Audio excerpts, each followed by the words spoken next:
من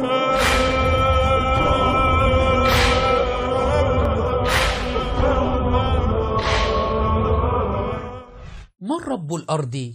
سؤال نسأله للشيعة. يزعمون أن رب الأرض هو الإمام، كما سنبين الآن في هذا المقطع.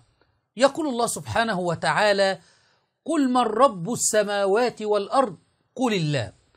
ربكم رب السماوات والأرض. الآيات كثيرة تثبت أن رب الأرض هو الله سبحانه وتعالى، لكن علماء الشيعة يقولون أن ربهم يوم القيامة هو علي بن أبي طالب، كما أتينا بمقطع هادي الربيع من قبل، وحاول الولد ذو الفرار الناصبي تلميذ السلقلقي ياسر الخسيس أن يرد علي وقال: نعم علي ربنا يوم القيامة، وحاول أن يرقع لهذا المعمم.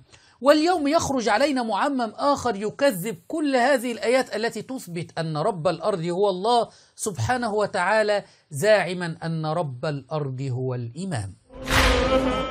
عن المفضل عن إمامنا الصادق في الآية: وأشرقت الأرض بنور ربها، قال: رب الأرض يعني إمام الأرض.